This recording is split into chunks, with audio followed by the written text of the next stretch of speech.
Selamat malam, Waalaikumsalam warahmatullahi Bapak, Ibu wabarakatuh. guru Waalaikumsalam hebat warahmatullahi wabarakatuh. dari seluruh Indonesia.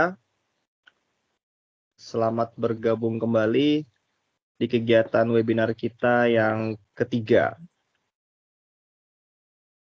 dari rangkaian kegiatan MGMP yang dari rangkaian kegiatan MGMP Matematika Kutai Kartanegara dalam rangka pemenuhan kebutuhan di PMM.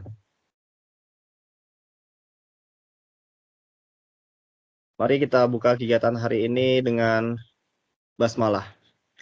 Bismillahirrahmanirrahim. Baik, selanjutnya untuk sambutan yang pertama akan disampaikan oleh Bapak Hardono SPD. Beliau adalah Ketua MGMP Matematika SMA Kutai Kartanegara dan sekarang sedang menjabat sebagai Kepala Sekolah SMA Negeri 2 Tabang. Beliau juga guru penggerak Angkatan 2 yang kebetulan bersama-sama juga dengan saya dan pengajar praktik Angkatan 7 Pak ya. Dan masih banyak lagi prestasi beliau. Kepada Bapak Hardono kami persilahkan. Baik, terima kasih Pak Eri. Lama kita nggak bertemu tatap muka Pak Eri, guyonan. Siap Pak, nanti saya datang Pak. Baik, Bismillahirrahmanirrahim. Assalamualaikum warahmatullahi wabarakatuh. Waalaikumsalam warahmatullahi wabarakatuh. Yang saya hormati sahabat saya Pak Eri selaku moderator pada malam ini. Yang saya hormati luar biasa beliau Bu Jumiati selaku penggerak komunitas belajar di MGMP Matematika SMA Kabupaten Kutai Kartanegara. Yang saya hormati narasumber hebat kita. Di sini ada beliau Ibu Betty Mayasari dari SMA Negeri 1 Sanga-Sanga. Yang saya hormati narasumber yang hebat dari SMA Negeri 2 Muara Badak. Beliau adalah Bu Endang yang akan menyampaikan materi kegiatan malam ini. Yang pertama adalah budaya positif dan perencanaan pembelajaran yang kaitannya dengan modul ajar. Yang saya hormati teman-teman satu senasib, satu seperjuangan, Bapak Ibu guru peserta kegiatan BIMTEK 36 JP dimanapun berada se-Indonesia, tentunya dengan penuh semangat dan yang luar biasa. Saya yang pertama pada kesempatan ini memberikan sambutan sekaligus akan menyampaikan teknis kegiatan atau akan mengulangi yang saat webinar yang pertama Bapak Ibu ya. Saya mohon maaf ini menggunakan HP karena di laptop saya terjadi trouble. Bapak Ibu yang saya hormati bahwa kegiatan ini sudah seri ketiga ya, sudah 3 kali webinar. Yang pertama ada materi praktek coaching, yang kedua ada penguatan komunitas belajar, dilanjutkan dengan modul ajar budaya positif, terus yang kedua ada pembelajaran berdiferensiasi dan sosial emosional. Yang mudah-mudahan dari 3 materi tersebut itu nanti Bapak Ibu semuanya akan memperoleh atau mendapatkan informasi atau ide-ide atau catatan-catatan khusus yang nantinya dapat digunakan untuk membuat perencanaan pembelajaran. Jadi Bapak Ibu yang saya hormati, bahwa kegiatan refleksi awal, materi-materi yang disampaikan oleh narasumber melalui diskusi, tanya jawab dan lain sebagainya, itu nanti bisa dijadikan bahan atau catatan atau ide atau gagasan yang akan digunakan untuk membuat perencanaan pembelajaran atau modul ajar yang nanti hari ini akan disampaikan. Nah, itu tahap itu sudah selesai pada hari ini. Di refleksi awal sudah selesai ya. Belum lagi ditambah waktu itu Bapak Ibu sudah membuat catatan-catatan pada webinar pertama. Itu juga bisa nanti digunakan untuk membuat perencanaan pembelajaran, sehingga ide atau gagasan catatan-catatan itu nanti akan dituangkan di perencanaan pembelajaran. Nah, Bapak Ibu, tahap pertama sudah kita lewati. Maka mulai besok Bapak Ibu dapat melaksanakan kegiatan on.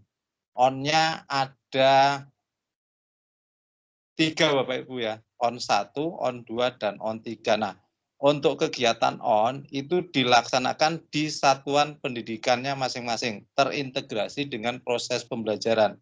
Wadahnya apa? Wadahnya adalah komunitas belajar. Jadi wadahnya adalah komunitas belajar. Saya yakin di setiap pendidikan komunitas belajar itu sudah ada, tapi belum tumbuh dan berkembang. Nah, maka melalui kegiatan ini, komunitas belajar di satuan pendidikan akan ditumbuh kembangkan. Nah, di on 1 ini nanti Bapak Ibu tugasnya adalah membuat perencanaan pembelajaran, tentunya dari dasarnya adalah dari ide dan gagasan. Jadi apa yang bisa dilakukan Bapak Ibu semuanya nanti di satuan pendidikannya masing-masing, Bapak Ibu dapat mengajak 1 teman, 2 teman, teman sejawat atau lebih untuk menuangkan ide atau gagasan dalam membuat perencanaan pembelajaran. Jadi Bapak Ibu bisa mempraktekkan diskusi kolaborasi bersama, tapi fokusnya pada pembelajaran. Jadi Bapak Ibu di kegiatan non 1 intinya Bapak Ibu membuat perencanaan pembelajaran. Syukur-syukur Bapak Ibu bisa berkolaborasi dengan teman sejawat untuk menuangkan ide dan gagasannya dalam membuat perencanaan pembelajaran. Di samping itu Bapak Ibu bisa bercerita praktik baik yang sudah diperoleh. Di sini kan ada diferensiasinya, ada pembelajaran sosial emosionalnya, ada praktek coaching. Nah, wadahnya komunitas belajar. Nah, hari ini ada budaya positif dan modul ajar. Sehingga nanti Bapak Ibu dapat dituangkan di perencanaan pembelajaran. Jadi Bapak Ibu bisa bercerita praktek baik. Nggak usah banyak-banyak temennya, 1 orang atau 2 orang yang mau diajak cerita praktek baik terkait dengan fokusnya pada pembelajaran. Nah, di on 1 ini, selain Bapak Ibu bisa bercerita praktek baik, nanti Bapak Ibu juga bisa bertindak sebagai observer. Apa yang diamati dalam on 1, ini Bapak Ibu mengamati perencanaan pembelajaran. Nah, lembar observasinya Bapak Ibu itu fleksibel aja, saya kembalikan kepada Bapak Ibu karena banyak sekali yang beredar. Di grup kita, WA sudah beredar juga. Intinya bahwa indikator-indikator atau dan subindikator Bapak Ibu dapat mengambil dari PMM, intinya ke sana. Kalau model tabelnya disilakan. Itu kemarin saya sudah dapat yang persejen nomor 70 itu juga dapat digunakan dan dikembangkan di satuan pendidikan. Jadi model observasinya tidak seperti zaman dulu model checklist. Ada modelnya, ada diskusi dan lain sebagainya. Jadi itu Bapak Ibu. Terus berikutnya Bapak Ibu juga bisa bertindak sebagai orang yang diobservasi. Bertindak sebagai orang yang diobservasi. Jadi di on 1 ini Bapak Ibu bisa 1 bercerita praktek baik di komunitas belajar untuk menumbuhkan komunitas belajar. Terus yang kedua bertindak sebagai observer, bertindak sebagai orang yang akan diobservasi, bertindak sebagai penggerak komunitas di satuan pendidikannya. Itu di kegiatan on 1. Nah, terus anggap saja misalkan perencanaan pembelajaran sudah dibuat. Hasil apa? Hasil kolaborasi dengan teman Bapak Ibu di satuan pendidikan. Maka langkah kegiatan berikutnya Bapak Ibu masuk pada kegiatan on 2. Nah, di on 2 ini Bapak Ibu percuma kalau RPP yang dibuat sebagus apapun tidak diimplementasikan. Ide-ide Bapak Ibu tidak dituangkan dalam pelaksanaan pembelajaran. Jadi perencanaan pembelajaran dituangkan dalam implementasi perencanaan pembelajaran. Atau Bapak Ibu mengimplementasikan rencana pembelajaran yang telah dibuat secara bersama-sama dengan teman sejawat di satuan pendidikan. Nah, di sini di kegiatan pembelajaran ini atau di implementasi ini, Bapak Ibu satu bisa bertindak sebagai orang yang diobservasi. Orang yang diobservasi atau bertindak sebagai observer. Jadi di sini Bapak Ibu ya, di kegiatan implementasi ini Bapak Ibu bisa bertindak orang yang diobservasi atau orang bertindak sebagai observer. Nah, itu adalah kegiatan on kedua. Dilaksanakan di mana? Di satuan pendidikan. Jadi kegiatan ini tujuannya adalah untuk menumbuh kembangkan komunitas belajar, fokusnya hanya pada pembelajaran. Nah, berikutnya setelah on 2 atau implementasi atau penerapan perencanaan pembelajaran di kegiatan on 3, nanti Bapak Ibu diharapkan mampu menghasilkan catatan evaluasi dari implementasi perencanaan pembelajaran atau pelaksanaan pembelajaran. Jadi Bapak Ibu nanti berupa catatan-catatan. Contohnya gini, setelah mengajar diobservasi, nanti Bapak Ibu misalkan menemukan anak kalau diajar matematika misalkan tidak bisa berhitung pecahan. Nah, seperti itu. Atau ada anak yang disuruh belajar matematika malah nangis atau banyak perilaku-perilaku lain baik secara sosial, emosional atau secara pengetahuan dan lain sebagainya, itu jadikan catatan. Nah, itu kegiatannya sampai kegiatan on 3 Bapak Ibu ya.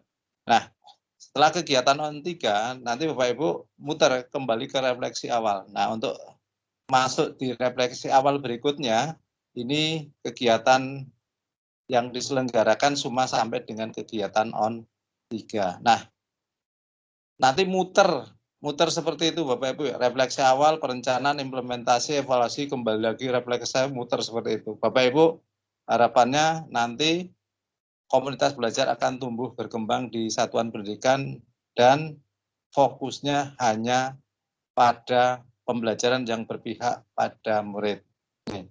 Siklus yang digunakan ini adalah siklus inquiry, sehingga nanti dari siklus itu Bapak Ibu akan banyak sekali menemukan ide atau gagasan untuk pembelajaran yang berpihak pada murid. Nah, terus siapa yang akan melakukan fungsi kontrol, akan mengawasi Bapak Ibu dalam kegiatan on 1, on 2, dan on 3, tidak ada yang mengawasi. Tapi yang akan mengawasi adalah perasaan Bapak Ibu itu sendiri.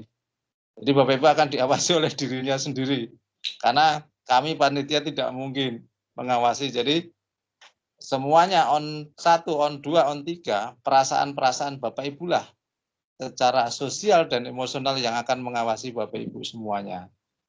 Nah, anggap saja kegiatannya sampai akhir bulan Maret.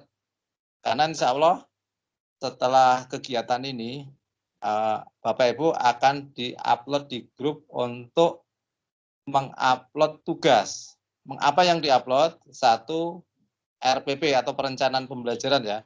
Nah, RPP ini dianjurkan RPP buatan Bapak Ibu sendiri. Kondisi yang ideal adalah RPP atau perencanaan pembelajaran atau modul ajar atau RPP plus yang memang buatan Bapak Ibu sendiri. Itu kondisi ideal. Nah, bagaimana kalau kondisi ideal tidak bisa? Bapak Ibu dapat mengadopsi RPP mau dari yang tahun kemarin atau dari PMM atau dari mana saja, tapi ide-idenya itu dituangkan di RPP. Misalkan di catatannya saya ingin membangunkan kesadaran diri. Kemarin Bu Kristina menjelaskan ada mindfulness. Nah, saya menuangkan menggunakan mindfulness untuk membangunkan kesadaran diri anak. Bisa dituangkan seperti itu. Tuangkan seperti itu. Jadi itu Bapak Ibu ya. Jadi RPP kondisi ideal kedua Bapak Ibu bisa mengadopsi. Kalau kepepetnya tidak bisa, saya kembalikan semuanya Bapak Ibu. Karena yang penting Bapak Ibu ngupload tugas. Yang pertama modul ajar, terus nanti dilengkapi 2 observasi ya Bapak Ibu ya. Yang pertama observasi terhadap perencanaan pembelajaran ditandatangani oleh orang yang diobservasi, observer dan kepala sekolah di stempel. terus observasi terhadap pelaksanaan pembelajaran. Itu nanti saya upload lagi Bapak Ibu yang model Word-nya sama Excel-nya. Terserah Bapak Ibu pakai yang saya buat itu enggak apa-apa yang pakai Word. Nah, itu filenya nanti dijadikan satu. Jadikan satu. Rencana pembelajaran, observer perencanaan pembelajaran, dan observasi terhadap pelaksanaan pembelajaran. Itu jadikan satu. Terus nanti Bapak Ibu upload di tautan yang ada di grup WA. Nah, ini batas waktunya sampai akhir bulan Maret. Akhir bulan Maret Bapak Ibu ya. Terus kalau misalkan ada terjadi kendala, misalkan ada bulan puasa dan lain sebagainya, Bapak Ibu tinggal komunikasi ke tim kami aja. Di sini ada Bu Jo, ada Pak Heri, ada saya, nanti main chatting. Kalau memang mau dimajukan lagi, boleh sampai setelah Lebaran. Nah, kalau misalkan Bapak Ibu sudah mengupload tugas, nanti hadiah atau apa ya, nanti Bapak Ibu akan berhak mendapatkan sertifikat 36 jam yang ditandatangani oleh Kepala Cabang Dinas Pendidikan Wilayah 3. Jadi mungkin karena ini ketemu bulan puasa, jadi nanti bisa dimundur. Jadi Bapak Ibu bisa chatting dengan panitia untuk mundur ketuanya, misalkan sampai setelah Lebaran tidak masalah lah. Karena situasinya ketemu bulan puasa.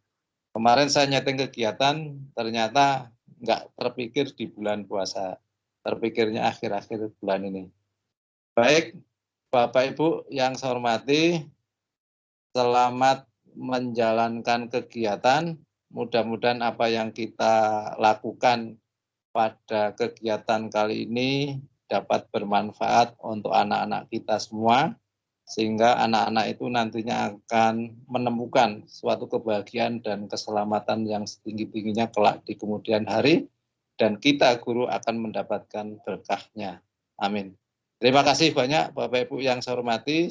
Terus yang terakhir ini, saya sangat mengucapkan banyak terima kasih kepada Bapak Ibu yang sudah mengikuti komunitas belajar kami di PMM. Ini saya sangat mengucapkan terima kasih.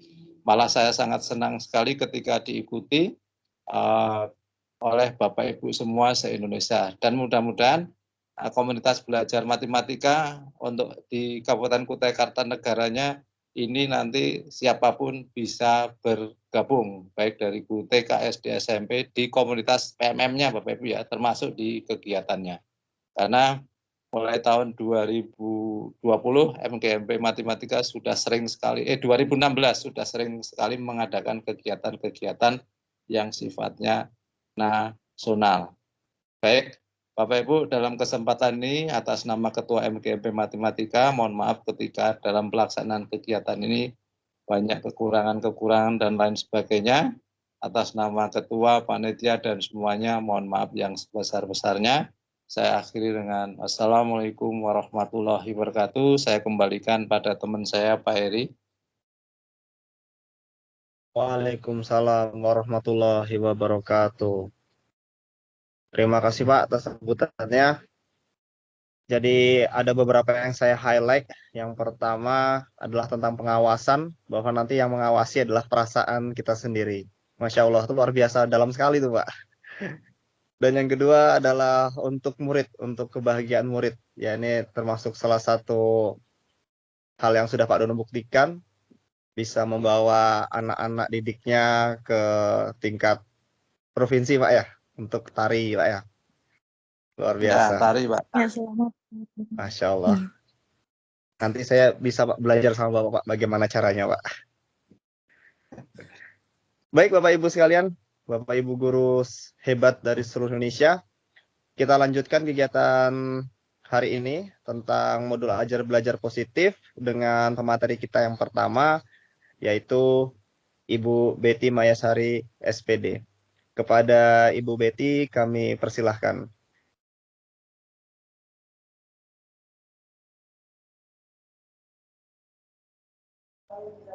Assalamualaikum warahmatullahi wabarakatuh. Saudara saya terdengar Bapak? Waalaikumsalam warahmatullahi wabarakatuh. Ya, terdengar jelas Bu. Baik, saya mulai saja. Assalamualaikum warahmatullahi wabarakatuh. Selamat malam. Waalaikumsalam warahmatullahi wabarakatuh. Malam. Selamat malam dan salam sejahtera kepada kita semua. Yang terhormat Bapak Hardono SPD, Ketua MGMP Matematika UKAR yang luar biasa. Yang saya hormati Bapak Eri Prasetyo, selaku moderator pada kegiatan webinar pada malam hari ini. Yang saya hormati Ibu Endang Purwaningsih, narasumber hebat kita. Saya hormati juga para panitia kegiatan BIMTEK MGMP Matematika Kukar dan guru-guru hebat seluruh Indonesia yang luar biasa yang berbahagia pada malam hari ini. Yang paling biasanya tuh highlight-nya guru-guru penggerak itu pantun ya Bapak Ibu ya. Nah, jadi sebelum saya memulai kegiatan ini, Siap. saya akan berpantun sedikit. Dikasih sedap nanti ya Pak ya. Bunga mawar batangnya berduri. Mantap. Harum semerbak ingin rasanya dipetik. Cakep. Selamat malam Bapak Ibu guru yang saya hormati. Izinkan saya berbagi materi disiplin positif. Cakep. Ya, Bu. Ya, alhamdulillah, puji syukur kehadirat Allah Subhanahu wa taala. Kita pada malam hari ini diberikan kesehatan, diberikan kemudahan dan kelancaran melaksanakan webinar pada hari ini. Salawat dan salam juga tidak lupa kita selalu junjung kepada Nabi besar Muhammad SAW, sahabat dan para pengikut beliau. Izin saya untuk berbagi layar ya Bapak Ibu.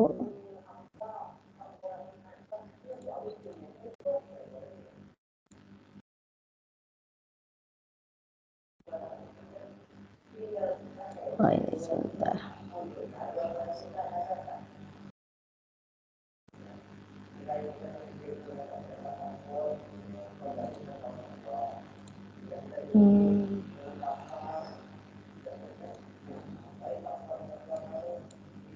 Ini bisa terlihat layar saya Bapak Ibu?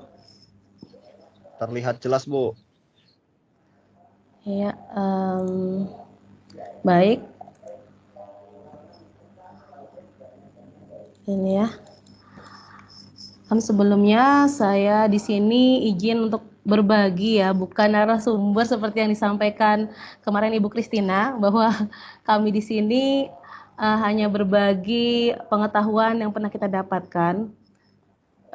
Semoga pengetahuan yang kami bagikan ini bisa bermanfaat buat rekan-rekan, Ibu dan Bapak guru hebat di seluruh Indonesia. Perkenalkan, saya Betty Mayasari, guru matematika dari SMA Negeri 1 Sanga-Sanga. Saya guru penggerak angkatan 7, Bapak Ibu. Langsung saja kita membahas mengenai disiplin positif ya Bapak Ibu. Yang paling saya ingat mengenai filosofi Ki Hajar Dewantara, yaitu tujuan pendidikan yang beliau sampaikan bahwa menuntut kodrat anak untuk mencapai keselamatan dan kebahagiaan setinggi-tingginya sebagai manusia maupun sebagai anggota masyarakat. Itu adalah tujuan pendidikan yang diharapkan oleh Bapak Ki Hajar Dewantara. Maka lingkungan sekolah merupakan lembaga yang memiliki peran penting dalam membentuk dan menciptakan manusia yang beradab dan berkarakter. Serta budaya positif harus ditumbuhkan sebagai wadah tumbuh kembang anak mencapai laku kodratnya. Nah, tujuan kegiatan kita ini semoga saja dengan adanya budaya positif ini ya dapat menjadi pembiasaan pada murid-murid kita hingga membentuk karakter positif dan berbudi pekerti luhur ya Bapak Ibu. Adapun beberapa rangkaian materi yang hari ini semoga saja saya sampaikan itu mengenai disiplin positif dan nilai-nilai kebajikan universal, teori motivasi, hukuman dan penghargaan, restitusi, keyakinan kelas, kebutuhan dasar manusia dan dunia berkualitas. Kemudian ada 5 posisi kontrol dan segitiga restitusi. Oh iya Bapak Eri, nanti diingatkan saya ya Pak ya kalau waktunya hampir dekat. Takutnya terlalu banyak. Baik, Bu. Prediksi butuh Baik. berapa lama, Bu? Mungkin 40 menit ya, seperti ini. Oh ya, siap. Nah, teman-teman yang lainnya. Baik, Bu. Baik, Bapak Ibu, kita mulai saja disiplin positif dan nilai-nilai kebajikan universal. Nah, selama ini ternyata kita itu memiliki miskonsepsi tentang makna kontrol. Saya sendiri merasakannya sebelum tahu tentang disiplin positif ini ya Bapak Ibu, bahwa saya tuh dulu tuh berilusi bahwa guru itu mengontrol murid. Kemudian kita itu sebagai guru itu atau manusia ini meyakini bahwa semua penguatan positif tuh efektif dan bermanfaat. Dulu juga saya meyakini bahwa kritik dan membuat orang merasa bersalah itu dapat menguatkan karakter, serta saya merasa orang dewasa itu memiliki hak untuk memaksa. Ternyata itu hanya ilusi Bapak Ibu. Nah, maka bagaimana seseorang bisa berubah dari paradigma stimulus respon itu atau ilusi-ilusi tadi kepada pendekatan teori kontrol yang disampaikan oleh Stephen R. Covey.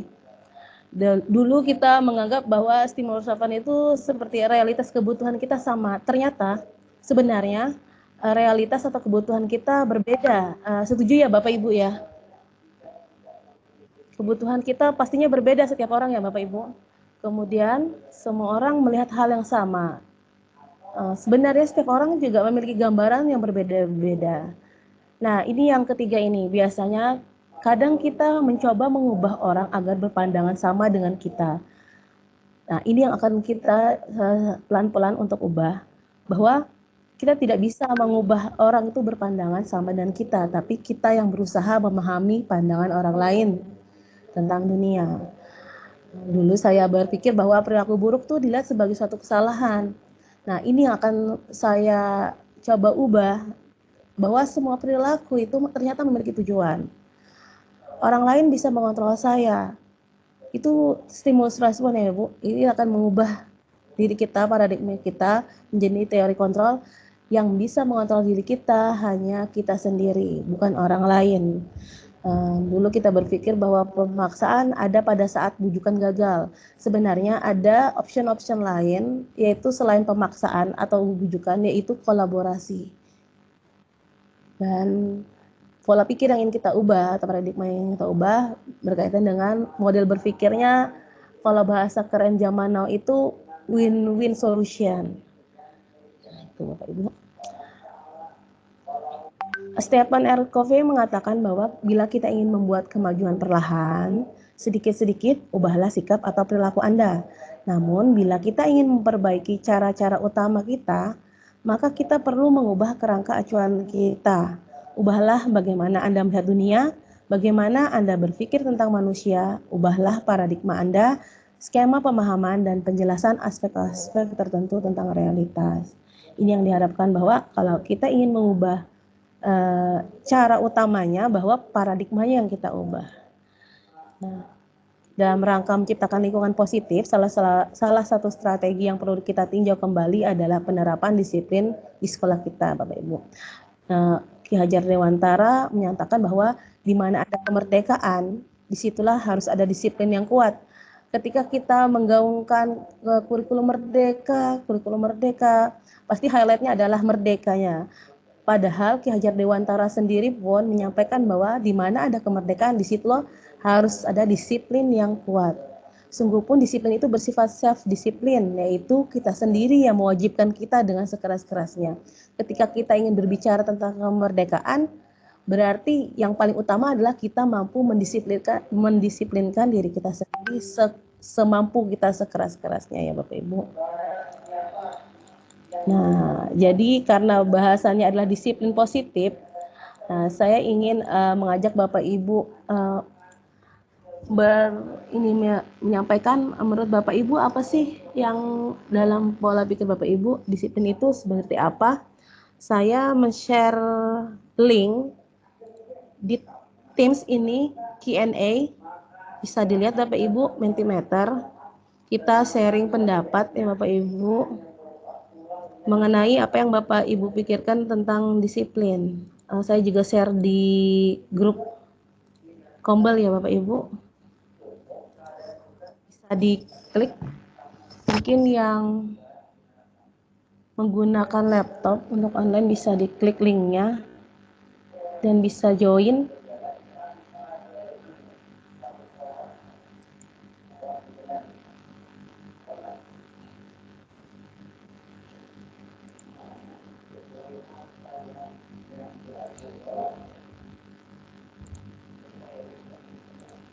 Ya, sudah bisa join Bapak Ibu? Sukses Bu. Ya, nah di situ saya menanyakan menurut Bapak Ibu apa yang menurut Bapak Ibu tentang disiplin itu apa? Bisa disampaikan, kita sharing sama-sama ya Bapak Ibu.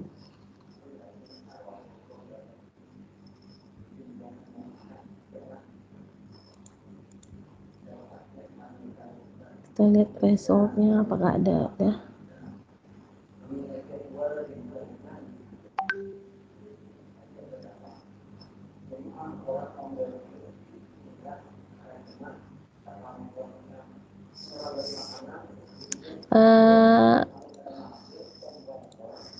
Tertib. Ini ada yang menyampaikan bahwa disiplin adalah tertib. Kemudian apa ini ya? Tidak terlihat. Bentar. Berpola. Baru 2 responden nih Bapak Ibu. Bisa ditambah lagi nih Pak Ibu.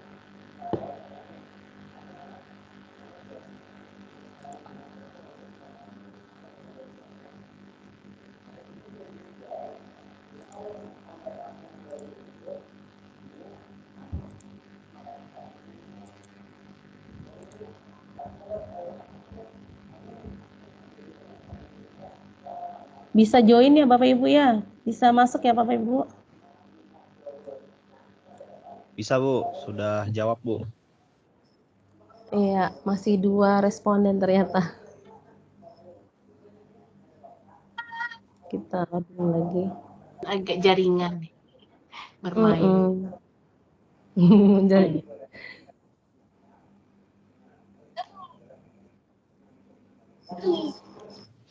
Mari Bapak Ibu bisa dilihat linknya di grup WA-nya Bu ya, Bapak Ibu ya. Kita isi bersama.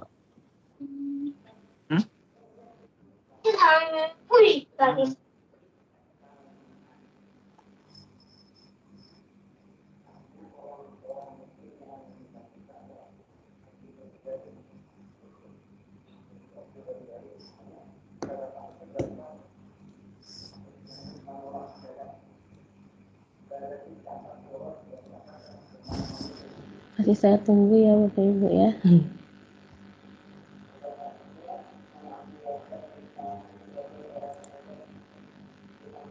Tapi respondennya mungkin 2 nih ya.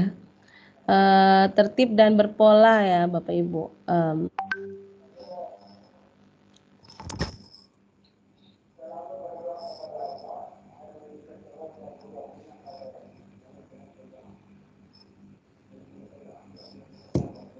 Mungkin gangguan ya Bapak Ibu ya.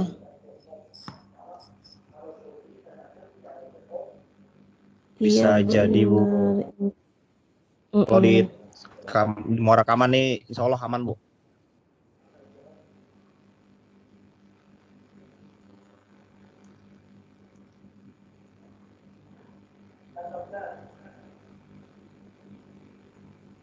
Kita bangun nih timbul tenggelam nih Bu jaringannya nih. Iya, kita lanjutkan saja mungkin Bapak Ibu ya dari 2 respon ini bahwa disiplin, tertib dan berpola luar biasa sekali Bapak Ibu. Kita lanjut bahwa seseorang yang memiliki disiplin diri berarti mereka bisa bertanggung jawab terhadap apa yang dilakukannya karena mereka mendasarkan tindakan mereka pada nilai-nilai kebajikan universal. Bagaimana Bapak Ibu? Setuju dengan ini? Seseorang yang memiliki disiplin diri berarti mereka bertanggung jawab ya Bapak Ibu ya terhadap apa yang dilakukannya. Setuju Bu. Atau bangun lagi susah nih Iya. jaringan Bu. Iya. Mungkin masih bermasalah dengan jaringan ya. Kemudian kebajikan universal ini seperti apa sih ya Bapak Ibu? Kebajikan universal yang kita tahu bersama seperti saling menghormati, saling menghargai, menjaga kebersihan, seperti itu ya Bapak Ibu. Nah, untuk kurikulum Merdeka Mengajar sendiri tentunya difokuskan pada berpihak pada murid ya Bapak Ibu. Maka kebajikan universal yang diangkat oleh kurikulum Merdeka Mengajar itu pada profil pelajar Pancasila, di mana beriman dan bertawakal kepada Tuhan Yang Maha Esa, berakhlak mulia, mandiri, bernalar kritis, berkepentingan global, bergotong royong dan kreatif. Tentunya banyak sekali kebajikan-kebajikan universal lainnya yang secara umum kita ketahui ya Bapak Ibu. Nah, Ki Hajar Dewantara pun menyampaikan bahwa sebagai pendidik, tujuan kita adalah menciptakan anak-anak yang memiliki disiplin diri, sehingga mereka bisa berperilaku dengan mengacu pada nilai-nilai kebajikan universal dan memiliki motivasi intrinsik, bukan ekstrinsik. Bukan dari luar ya, ternyata motivasi yang paling utama itu adalah dari dalam diri sendiri. Lanjut pada teori motivasi, hukuman, penghargaan, dan restitusi. Ada 3 motivasi perilaku manusia Bapak Ibu. Yang pertama itu untuk menghindari ketidaknyamanan atau hukuman. Kemudian untuk mendapatkan imbalan atau penghargaan dari orang lain. Nah, kedua motivasi ini itu merupakan motivasi eksternal. Sedangkan ada lagi motivasi lain untuk menjadi orang yang mereka inginkan dan menghargai diri sendiri dengan nilai-nilai yang mereka percaya. Inilah yang diharapkan, motivasi internal inilah yang diharapkan oleh guru besar kita ya Bapak Ki Hajar Dewantara sebagai motivasi internal yang dapat meningkatkan kedisiplinan mereka, bukan motivasi eksternal ini yaitu menghindari ketidaknyamanan atau mendapatkan imbalan. Seperti apa sih dihukum oleh penghargaan itu? Bapak Ibu notice nggak, Bapak Ibu, ketika pembagian rapot sekarang ini tidak bisa lagi kita memberikan ranking kepada anak siswa kita ya Bapak Ibu ya. Nah, karena pada dasarnya teorinya bahwa ternyata pemberian ranking itu bagian dari hukuman ternyata, bukan penghargaan. Jadi bahasanya dihukum oleh penghargaan. Nah, karena di dalam penghargaan tersebut banyak pengaruh-pengaruhnya yang salah satunya itu pengaruh jangka pendek dan jangka panjangnya. Kemudian penghargaan tersebut itu dapat menjadi hukuman bagi anak-anak kita juga. Penghargaan itu dapat mengurangi ketepatan, penghargaan tidak efektif, dan penghargaan merusak hubungan. Tentunya penghargaan di sini pasti jadi motivasi. Kita tidak bisa memungkirinya ya Bapak Ibu, motivasi. Namun motivasi tersebut motivasi yang eksternal di luar. Kemudian dihukum oleh penghargaan itu sendiri dapat menurunkan kualitas penghargaan tersebut. Penghargaan juga dapat mematikan kreativitas dan penghargaan mengurangi motivasi intrinsik. Nah, di sini mungkin poinnya Bapak Ibu ya, mengurangi motivasi intrinsik akhirnya. Dalam menjalankan peraturan ataupun keyakinan kelas atau sekolah, bila mana ada suatu pelanggaran, tentunya sesuatu harus terjadi. Tindakan terhadap suatu pelanggaran pada umumnya berbentuk hukuman atau konsekuensi. Nah, pada kesempatan ini akan diperkenalkan program disiplin positif yang dinamakan restitusi, Bapak Ibu. Sebelum kita ke restitusi, kita masuk ke keyakinan kelas dulu. Keyakinan kelas. Mengapa harus keyakinan kelas? Kita kan sudah punya peraturan kelas Bapak Ibu ya. Peraturan sekolah ada, peraturan kelas ada. Lalu kenapa keyakinan kelas? Menurut Bapak Ibu, mengapa kita memiliki peraturan tentang penggunaan helm saat mengendarai kendaraan roda 2 Bapak Ibu? Ada yang bisa membantu saya untuk menyampaikan pendapatnya?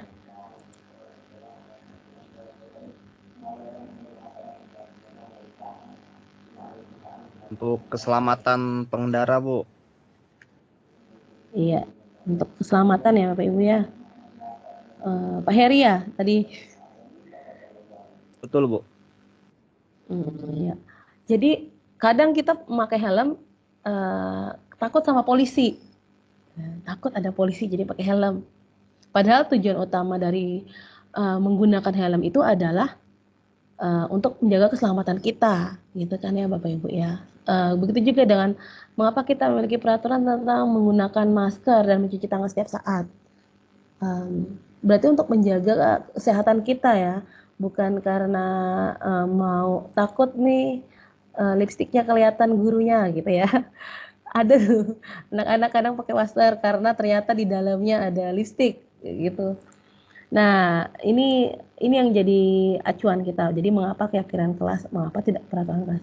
Karena ternyata Bapak Ibu, keyakinan itu nilai kebajikan yang disepakati secara bersama-sama, disepakati secara tersirat dan tersurat, lepas dari latar belakang suku, negara, bahasa maupun agama. Jadi ada kesepakatan. Kalaupun yang kita dapati sekarang peraturan kelas itu dibuat secara peraturan kelas itu secara sepihak ya dibuat. Nah, jadi tidak ada kesepakatan dari anak nih. Tapi keyakinan kelas ini nilai-nilai kebajikan yang telah disepakati bersama antara guru dan siswanya. Gitu.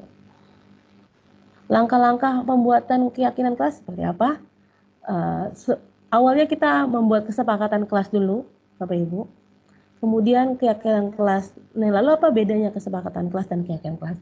Ini saya browsing tadi di Google tentang kesepakatan kelas, dan kesepakatan kelas ini sekarang saya lupa ini memfoto di kelas saya. Kesepakatan kelas, jadi saya lihat tadi, nah, salah satu contoh kesepakatan kelas ini masuk kelas tepat waktu, mendengarkan penjelasan guru, menjaga kelas tetap bersih dan rapi, bicara yang sopan dan baik, saling membantu, mengingatkan teman jika melakukan kesalahan. Ini salah satu kesepakatan kelas. Ini ada kesepakatan kelas 4 ya ini. Kalau keluar minta izin, makan minum sambil duduk, kalau bertanya tunjuk jari, bekerja sama dan tolong menolong, makan bersama tepat pada waktunya, menjaga kebersihan, berbicara sopan, saling menyayangi. Nah, lalu sebenarnya dari kesepakatan kelas ini lalu dibuatlah keyakinan kelas. Keyakinan kelas itu poinnya adalah nilai-nilai kebajikan universal. Jadi kalau kita menggunakan bahasa-bahasa yang sehari-hari untuk kesepakatan kelas, misalnya masuk kelas tepat waktu, dari sini keyakinan kelas yang dapat dibentuk adalah berarti disiplin, ya kan Bapak Ibu ya. Kemudian untuk mendengarkan penjelasan guru, itu jadinya kebajikan universal yang didapatkan apa ini Bapak Ibu?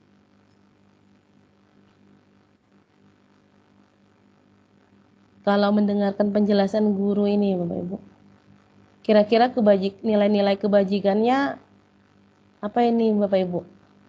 Minta tanggapannya Bapak Ibu. Bisa untuk memahami apa yang disampaikan oleh guru.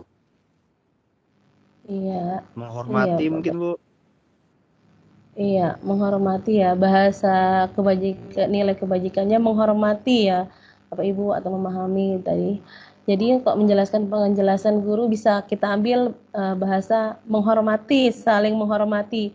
Tidak hanya mendengarkan penjelasan guru juga, tapi dengan berbicara sopan dan baik ini juga. Iya, menghargai ya Bapak Ibu ya. Menghormati atau menghargai bisa kita gunakan bahasa untuk keyakinan kelas kita. Menjaga kelas tetap bersih dan rapi. Berarti keyakinan kelas yang akan terbentuk dari sini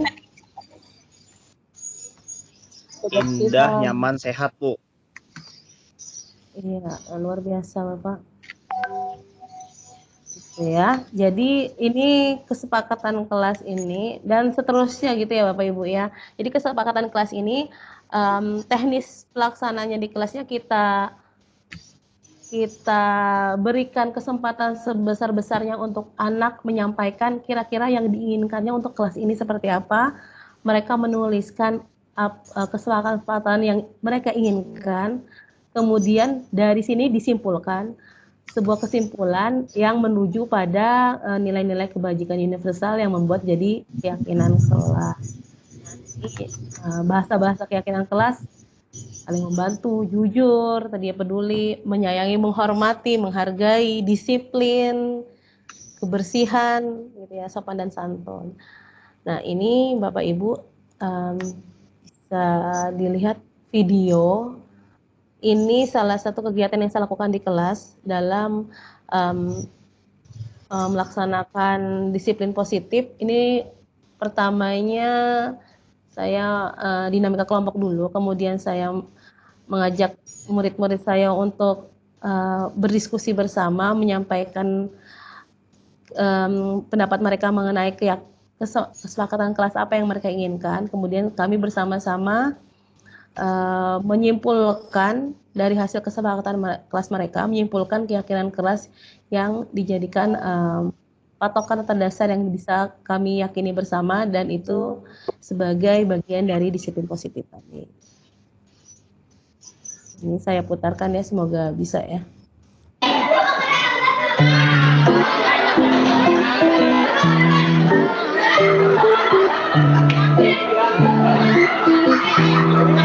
Ini apa?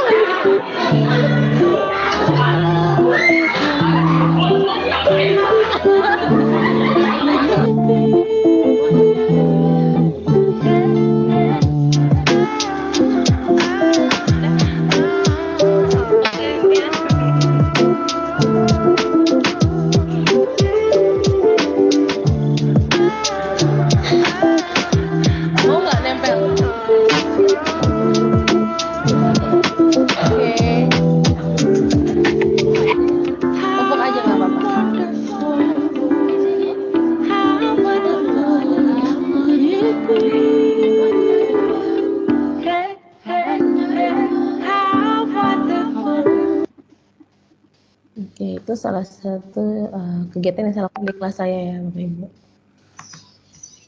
Terlihat tadi ya videonya Bapak Ibu ya? Untuk videonya terlihat Bu, cuman suaranya putus-putus masih Bu. Iya, suaranya musik aja. Baik, saya lanjutkan. Kita lanjut ya Bapak Ibu tentang kebutuhan dasar manusia dan dunia berkualitas.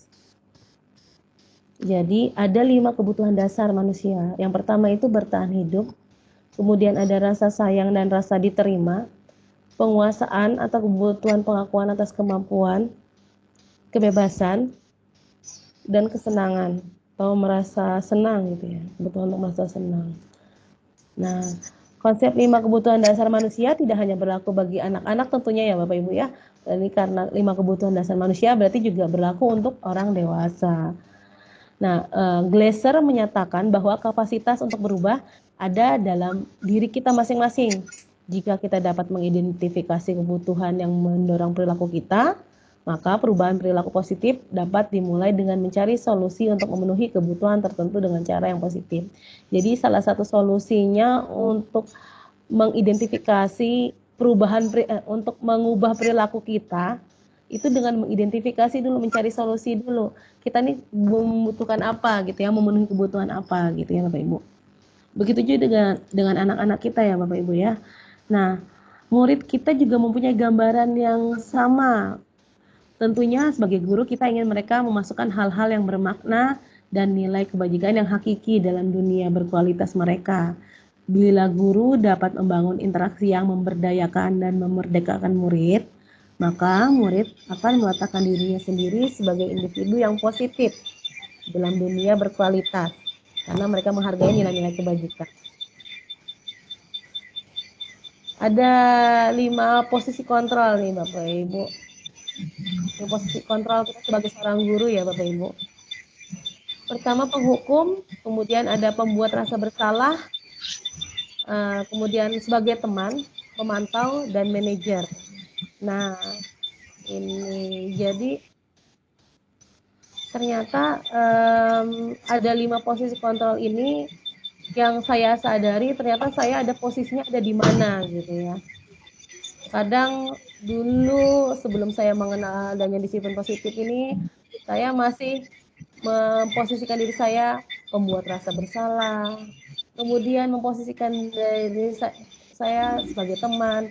Ternyata itu atau pemantau, ternyata posisi-posisi ini masih tentunya ada kelemahan-kelemahan. Karena di posisi penghukum pembuat rasa bersalah teman dan pemantau ini akan sebagai motivasi eksternal aja ya Bapak Ibu. Motivasi yang dari luar diri anak. Ya. Contohnya seperti apa untuk itu menghardik, menunjuk-nunjuk, menyakiti, menyindir. Nah, akhirnya apa? Akhirnya murid meletakkan gurunya di luar dunia berkualitasnya. Biarkan saja nanti juga marah-marah lagi, begitu ya Pak Ibu ya. Dampaknya pada murid kesalahan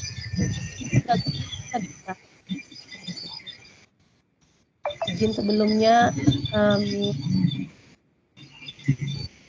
Bapak Renaldi mungkin bisa mematikan mic-nya.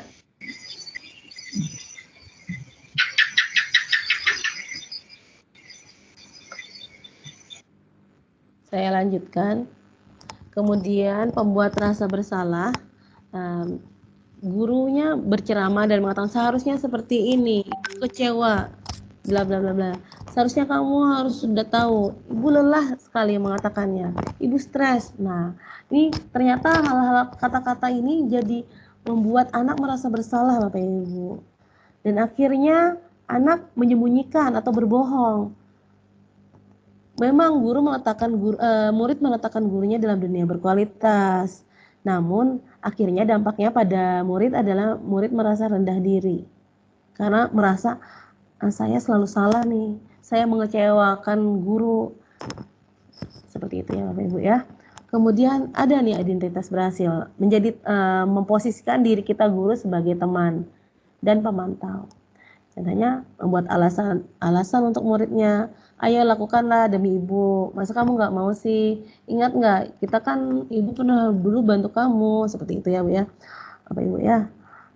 Tapi hasilnya adalah apabila kita memposisikan diri sebagai teman, anak kita atau murid kita jadi tergantung, merasa ketergantungan terhadap kita. Memang murid meletakkan guru sebagai sangat penting di dunianya. Sangat penting, saking pentingnya tidak mandiri akhirnya anak-anak. Merasa lemah, tidak mandiri dan tergantung tadi itu ya. Apabila ternyata keputusan guru tidak sesuai dengan keputusan muridnya, maka murid akan berpikir bahwa saya pikir kan Bapak tuh teman saya, ternyata gitu ya, gitu kan. Nah, jadi akhirnya ketergantungan terhadap siswa kita ketergantungan terhadap kita. Kemudian posisi pemantau. Perbuatan gurunya seperti apa? Menghitung, mengukur, perkataannya seperti apa? Gimana? Apa peraturannya? Hasilnya, siswa bisa menyesuaikan diri bila diawasi. Nah, ada garis bawah ya Bu ya, Bapak Ibu, bila diawasi. Tapi apabila tidak diawasi, ya udah kan nggak kelihatan gitu ya. Jadi murid meletakkan guru peraturan dan hukum di dunia berkualitas. Jadi murid ini melakukan sesuatu itu dengan membalikkan, kalau saya begini, saya dapat penghargaan apa, gitu. Atau hukuman apa yang saya akan dapatkan apabila saya melanggar, gitu ya. Jadi menitik beratkan pada sanksi atau hadiah pada dirinya. Itu bila kita menempatkan diri kita sebagai pemantau. Nah, di sini ada posisi kontrol manager. Di sini posisi kontrol manager ini yang guru lakukan adalah mengajukan pertanyaan-pertanyaan. Apa yang kita yakini? Yang tadi kita sudah membuat keyakinan kelas bersama-sama, bisa kita ingatkan anak kita apa yang sudah diyakini bersama-sama, apa yang bisa dikerjakan untuk memperbaiki masalah ini. Jadi kita membalikkan pertanyaan itu kepada murid, masalah yang dihadapi kira-kira kamu bisa menyelesaikannya seperti apa gitu ya. Itu hasilnya akan menguatkan pribadi anak. Murid meletakkan dirinya sebagai individu yang positif dalam dunia berkualitas. Kemudian pola pikir murid itu adalah bagaimana caranya agar saya bisa memperbaiki keadaan. Ini yang harapan kita ke arah sini ya Bapak Ibu ya. Posisi kontrolnya adalah sebagai manajer. Memang bukan hal yang mudah. Tapi insya Allah apabila kita tadi pertama adalah mengubah mindset kita atau paradigma kita, pelan-pelan mengubah tingkah laku kita juga ya, kebiasaan-kebiasaan kita yang dulu saya misalnya pembuat rasa bersalah, atau saya dulu merasa masih saya pribadi ya Bapak Ibu yang masih bisa menghukum anak, kemudian ternyata ada posisi yang sebenarnya tanpa menghukum anak tapi dapat membuat anak kita dapat menguatkan karakteristiknya, dapat menguatkan pribadi mereka, begitu. Nah, adapun langkah yang bisa kita lakukan sebagai posisi manajer itu menggunakan segitiga restitusi ini. Yang pertama adalah menstabilkan identitas, yang kedua adalah memvalidasi tindakan yang salah, dan kemudian setelah memvalidasi itu menanyakan keyakinannya. Menstabilkan identitas itu seperti apa? Bagian dasar dari segitiga, ya tadi itu ya, yang paling dasar tadi ini Bapak Ibu ya, yaitu menstabilkan identitas. Tujuannya untuk mengubah identitas anak dari orang yang gagal karena melakukan kesalahan menjadi orang yang sukses. Anak yang melanggar peraturan karena sedang mencari perhatian adalah anak yang sedang mengalami kegagalan. Dia mencoba untuk memenuhi kebutuhan dasarnya, namun ada benturan. Kalau kita mengkritik dia, maka kita akan tetap membuatnya dalam posisi gagal. Kalau kita ingin ia menjadi reflektif, dia menyadari bahwa kesalahannya, maka ini caranya adalah menstabilkan identitasnya. Kata-kata apa sih yang bisa kita gunakan dalam menstabilkan identitas itu? Kita bisa menyampaikan bahwa ya nggak apa-apa nak, berbuat salah itu tidak apa-apa. Kan setiap orang pernah melakukan kesalahan, tidak ada manusia yang sempurna. Saya juga pernah melakukan kesalahan seperti itu. Kita bisa menyelesaikan ini. Bapak Ibu tidak tertarik mencari siapa yang salah, tapi ingin mencari solusi dari permasalahan ini. Atau kamu berhak merasa begitu. Apakah kamu sedang menjadi teman yang baik buat dirimu sendiri? Nah, jadi itu pertanyaan-pertanyaan atau bahasa-bahasa yang bisa kita ungkapkan ke anak ketika kita ingin menstabilkan identitas anak. Kemudian setelah kita menstabilkan identitasnya, bahwa tadi tidak membuat anak di posisi gagal atau merasa bersalah tadi ya Bapak Ibu, kemudian kita validasi tindakan yang salahnya. Nah, baru kita cari tahu apa salah anak tersebut, apa tindakan yang salah dari anak tersebut. Setiap tindakan kita lakukan dengan suatu tujuan, yaitu memenuhi kebutuhan dasar. Kalau kita memahami kebutuhan dasar apa yang mendasari sebuah tindakan, kita akan bisa menemukan cara yang paling efektif untuk memenuhi kebutuhan tersebut. Tadi ada kebutuhan-kebutuhan dasar manusia tadi Bapak Ibu ya. Kita mungkin tidak suka sikap seorang anak yang terus-menerus merengek, tapi bila sikap itu mendapat perhatian kita, maka itu telah memenuhi kebutuhan anak tersebut. Kemudian kalimat-kalimat ini yang dapat memvalidasi tindakan yang salah. Kalimat di bawah ini mungkin terdengar asing buat guru, namun bila dikatakan dengan nada yang tanpa menghakimi akan memvalidasi kebutuhan mereka. Padahal kamu bisa melakukan hal yang lebih buruk dari ini ya. Jadi perlu nada mungkin ya Bapak Ibu ya, perlu intonasi yang tepat gitu ya, agar kata atau kalimat-kalimat ini tidak jadi menghakimi anak, tapi lebih ke memvalidasi tindakan salah anak. Kamu pasti punya alasan mengapa melakukan hal itu. Kamu patut bangga pada dirimu sendiri karena kamu telah melindungi sesuatu yang penting buatmu. Kamu boleh mempertahankan sikap itu, tapi kamu harus menambah sikap yang baru. Jadi ini salah satu contoh-contoh kalimat yang bisa disampaikan kepada siswa kita ketika kita melakukan pelanggaran ya Bapak Ibu. Kemudian yang puncaknya atau setelahnya dari segitiga restitusi yaitu menanyakan keyakinan. Teori kontrol mengatakan bahwa kita pada dasarnya termotivasi secara internal ketika identitas sukses telah tercapai, kemudian tingkah laku yang salah telah divalidasi, maka anak akan siap untuk dihubungkan dengan nilai yang ia percaya dan berpindah menjadi orang yang ia inginkan. Nah, kalimat-kalimat yang bisa kita sampaikan kepada siswa kita untuk menanyakan keyakinannya, apa yang kita percaya sebagai kelas atau keluarga, apa nilai-nilai umum yang telah kita sepakati. Makanya tadi ada di awal tadi keyakinan kelas atau keyakinan sekolah tadi dibentuk dulu agar kita sama-sama punya keyakinan yang sudah disepakati bersama. Jadi ketika siswa kita melakukan pelanggaran atau hal yang tidak diinginkan ya, bisa kita ingatkan bahwa nilai apa yang sudah kita sepakati bersama. Ingat nggak dengan keyakinan kelas yang sudah kita buat gitu. Kamu mau jadi orang yang seperti apa? Penting untuk menanyakan ke anak hidupan seperti apa nantinya yang mereka inginkan. Nah, apakah kamu ingin menjadi orang yang sukses, bertanggung jawab, atau bisa dipercaya? Nah, itu kalimat-kalimat yang bisa disampaikan kepada anak berkaitan dengan meyakinkan, menanyakan keyakinan. Mungkin itu Bapak Ibu pemaparan dari saya berkaitan dengan disiplin positif tadi. Saya sampaikan kembali bahwa disiplin positif ini diawali dengan perubahan paradigma atau pola pikir kita untuk merubah diri kita sendiri sehingga kita dapat mengubah orang lain tentunya, mengubah dan membentuk disiplin diri kita sehingga kita dapat membentuk disiplin siswa kita secara positif, dan tidak lupa ada nilai-nilai kolaborasi tentunya karena melaksanakan disiplin positif ini apalagi di sekolah bukan hal yang mudah ya Bapak Ibu ya. Tanpa ada dorongan atau dukungan dari rekan-rekan kita, stakeholder kita di sekolah juga bukan hal yang mudah.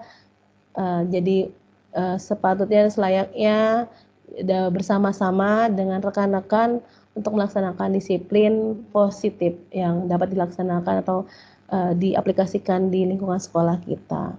Mungkin itu saja dari saya kembalikan kepada Bapak Heri. Terima kasih. Assalamualaikum warahmatullahi wabarakatuh. Waalaikumsalam warahmatullahi wabarakatuh. Terima kasih banyak Ibu Betty. Jadi luar biasa. Ternyata sulitnya menjadi guru ya. Harus bisa memposisikan diri dalam keadaan apapun. Nah, itu yang menurut saya juga sangat sulit itu. Apalagi ketika kita merasa memiliki power lebih terhadap siswa. Rasanya kita ingin menjadi hakim, bukan menjadi manajer. Iya benar Pak. Ya, kita lanjutkan ke Ibu selanjutnya. Wah, jadi kegiatan ini sepertinya didominasi oleh ibu-ibu. Luar biasa berarti ibu-ibu di Indonesia ini. Dengan segala kesibukannya masih bisa menyisihkan waktu untuk berbagi. Baik, Bapak Ibu guru se-Indonesia, kita lanjutkan untuk kegiatan kita yang kedua atau selanjutnya ke pemateri selanjutnya kepada Endang Purwaningsih, SPD. Ibu Endang. Iya, Bapak. Apakah Ibu Endang sudah bergabung? Ya, Ibu Endang, kami persilahkan, Bu. Oke, siap. Terima kasih Bapak Heri Prasetyo sebagai moderator. Baik, Bapak Ibu, selamat malam. Malam, Bapak Ibu. Malam, Ibu. Malam Ibu. Masih semangat ya Bapak Ibu ya? Tadi sudah mendengar Semangat, penyampaian Bu. materi dari narasumber yang pertama. Hai Bu Betty, semangat tapi menguap. Iya. Meskipun malam semangatnya tetap semangat pagi ya Bapak Ibu ya.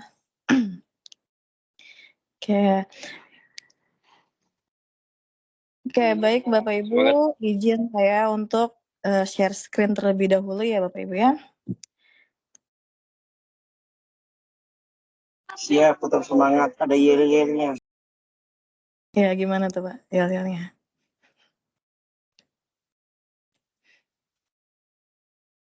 Oke, saya langsung aja ke materi saya.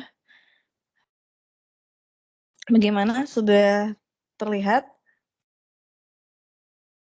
Sudah Bu. Sudah, Bu. Ya, terlihat jelas, Bu. Oke, Assalamualaikum warahmatullahi wabarakatuh. Selamat malam, Bapak Ibu. Waalaikumsalam warahmatullahi wabarakatuh. Malam, Bu. Waalaikumsalam warahmatullahi wabarakatuh. Malam. Baik, kita akan lanjut ke materi selanjutnya yaitu pembuatan modul ajar. Oke, sebelumnya saya mau memperkenalkan diri terlebih dahulu ya Bapak Ibu ya.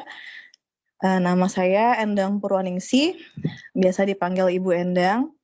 Saya mengajar di SMA Negeri 2 Morabadak, mengampu pelajaran matematika.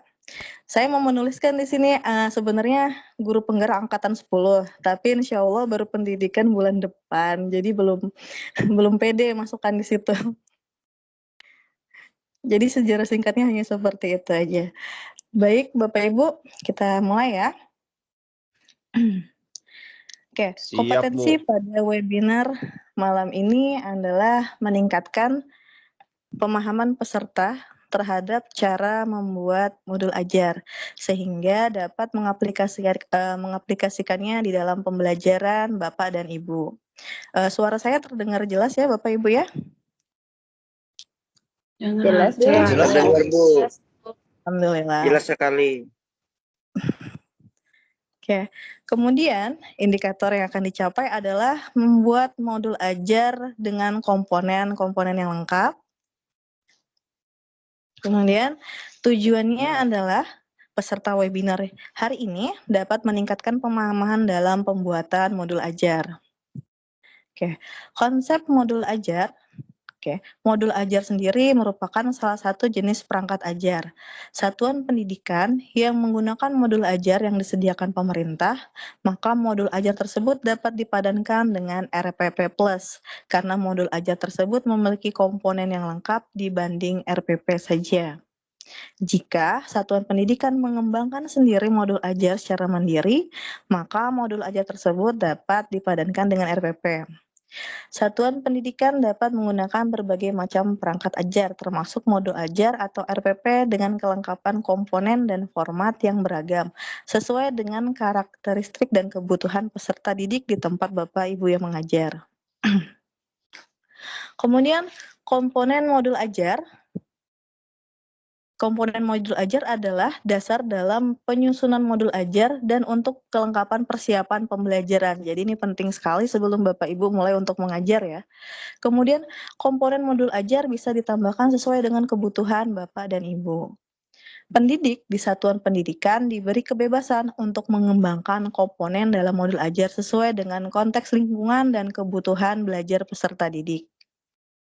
Oke, di sini adalah bentuk RPP komponen minimum perencanaan pembelajaran ya Bapak Ibu.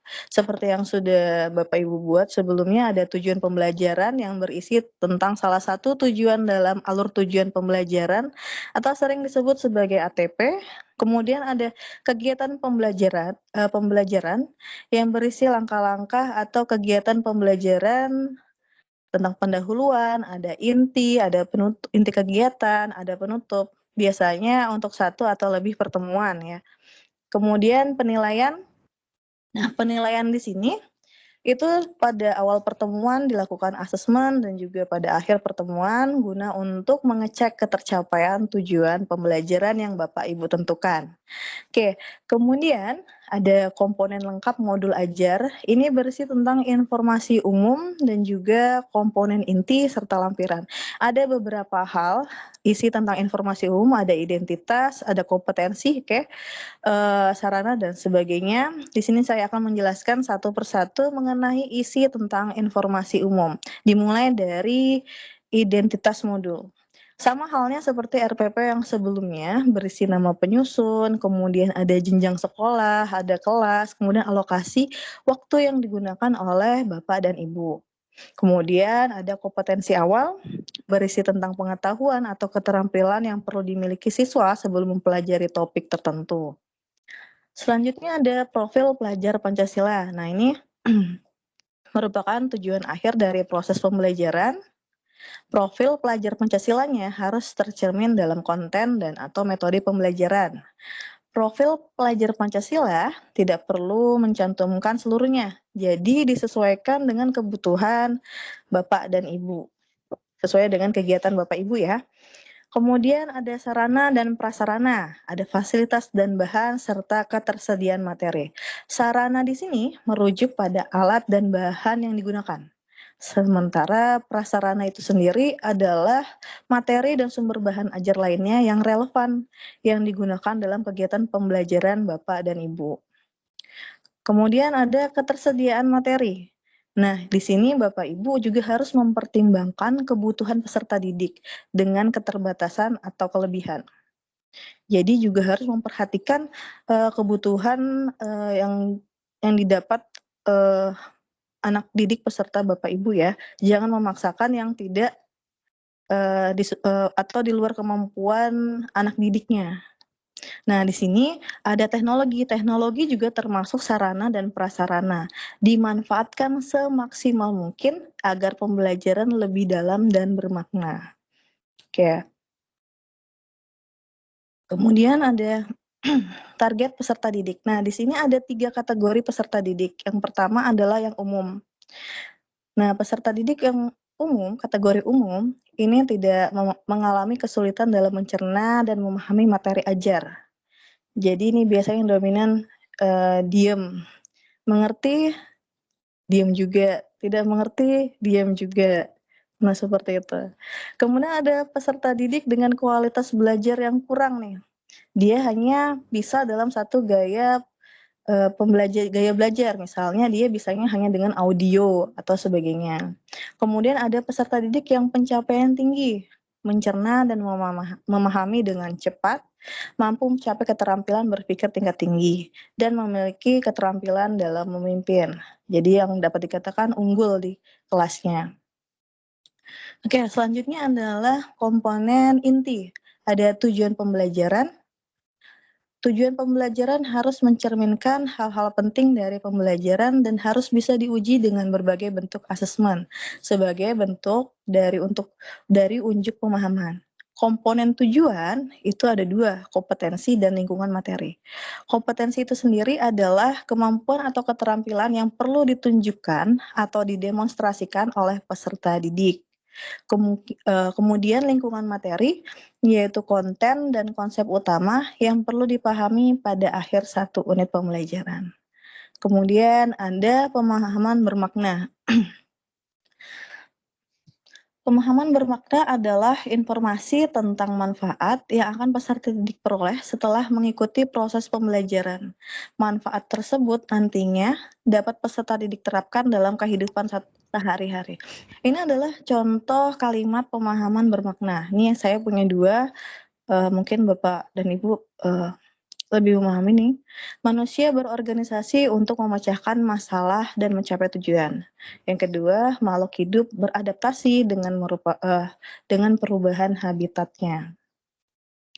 Oke, kemudian ada pertanyaan pemantik nih. Pertanyaan pemantik dibuat oleh guru untuk menumbuhkan rasa ingin tahu dan kemampuan berpikir kritisnya. Pertanyaan pemantik memandu siswa untuk memperoleh pemahaman bermakna sesuai dengan tujuan pembelajaran. Misalnya ada kasus dalam penulisan cerpen. Jadi pertanyaan pemantiknya bisa seperti ini. Apa yang membuat sebuah cerpen menarik untuk dibaca? Atau jika kamu diminta untuk membuat akhir cerita yang berbeda, apa yang kamu usulkan? Misal seperti itu ya Bapak Ibu. Untuk kegiatan pembelajaran, urutan kegiatan pembelajaran dimulai dari inti dalam bentuk langkah-langkah kegiatan pembelajaran yang dituangkan secara konkret, disertakan opsi atau pembelajaran alternatif, dan langkah untuk menyesuaikan dengan kebutuhan belajar siswa. Nah, langkah-langkah ini ditulis secara berurutan sesuai dengan durasi waktu yang direncanakan. Meliputi 3 tahapan, ada pendahuluan, ada inti, dan penutup. Kemudian yang pastinya berbasis metode pembelajaran aktif. Oke, lanjut. Kemudian ada refleksi peserta didik terhadap pendidik. Nah, refleksi ini dilakukan pada setiap akhir pembelajaran. Gunanya adalah untuk memperbaiki proses pembelajaran. Refleksi pendidik diperlukan untuk meningkatkan performa pembelajaran supaya tidak monoton dan kita tahu bahwa peserta didiknya sudah memenuhi target atau belum. Kemudian asesmen ada 2, formatif dan sumatif. Formatif itu sendiri bertujuan untuk memberikan informasi atau umpan balik bagi pendidik dan peserta didik untuk memperbaiki proses belajar. Nah, sementara yang sumatif adalah asesmen yang dilakukan untuk memastikan ketercapaian keseluruhan tujuan pembelajaran. Asesmen ini dilakukan pada akhir proses pembelajaran, dapat juga dilakukan sekaligus untuk 2 atau lebih tujuan pembelajaran sesuai dengan pertimbangan pendidik dan kebijakan satuan pendidikan. Berbeda dengan asesmen formatif, asesmen sumatif menjadi bagian dari perhitungan penilaian di akhir semester, akhir tahun ajaran, atau akhir jenjang. Selanjutnya ada pengayaan dan remedial. Pengayaan ini memperluas pengetahuan siswa, belajar mandiri, bimbingan mandiri, diskusi, penugasan, atau pengajaran tambahan yang memperkuat tujuan pembelajaran dan pengajaran. Kemudian ada juga remedial. Setelah pengayaan remedial, upaya-upaya yang dilakukan guru agar siswa mampu mengembangkan diri, pengajaran remedial individu atau kelompok, tutor sebaya atau kerja kelompok.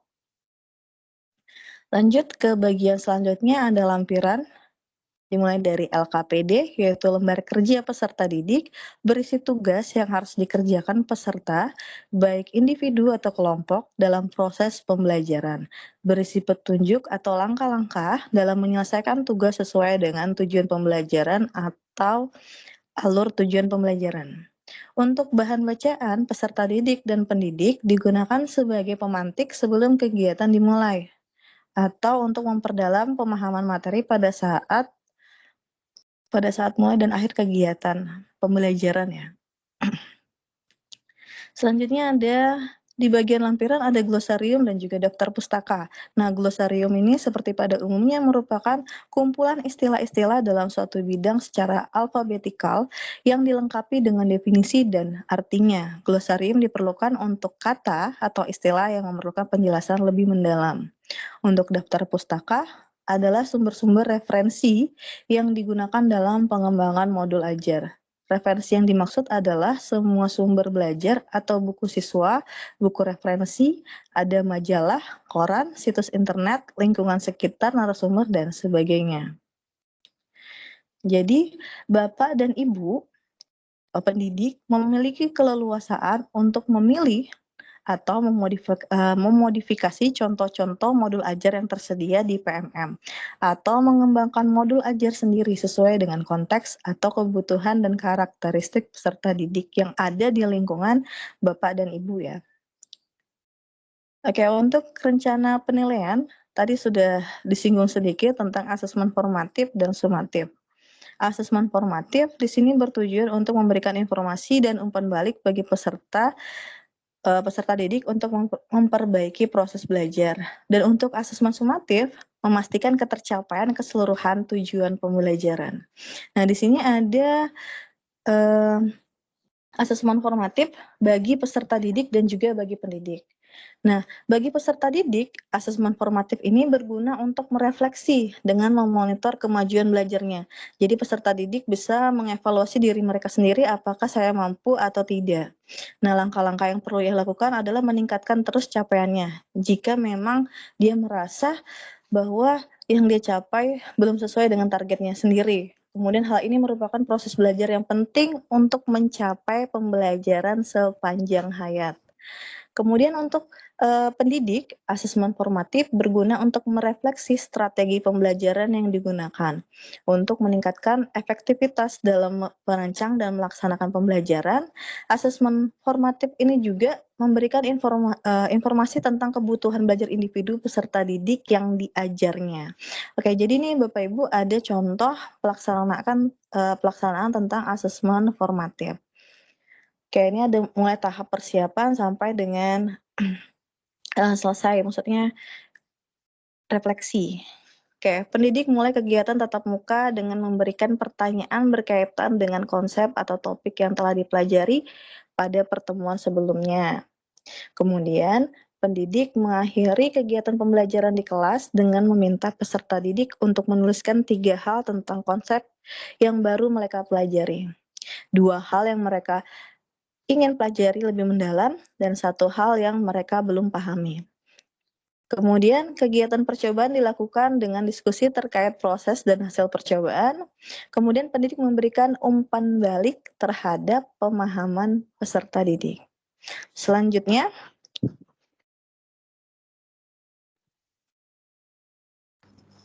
pendidik memberikan pertanyaan tertulis, kemudian setelah selesai menjawab pertanyaan, peserta didik diberikan kunci jawaban sebagai acuan melakukan penilaian diri. Penilaian diri, penilaian antar teman, pemberian umpan balik antar teman, dan refleksi. Sebagai contoh, peserta didik diminta untuk menjelaskan secara lisan atau tulisan, misalnya menulis surat untuk temannya tentang konsep yang baru dipelajari. Oke, kemudian ada fungsi asesmen formatif. Yang pertama, sebagai alat ukur untuk mengetahui pencapaian hasil belajar peserta didik dalam satu atau lebih tujuan pembelajaran di periode tertentu. Yang kedua, mendapatkan nilai capaian hasil belajar untuk dibandingkan dengan kriteria capaian yang telah ditetapkan dan menentukan kelanjutan proses belajar siswa di kelas atau jenjang berikutnya.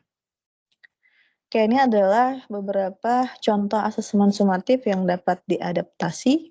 Yang pertama ada observasi, berisi tentang penilaian peserta didik yang dilakukan secara berkesinambungan melalui pengamatan perilaku yang diamati secara berkala.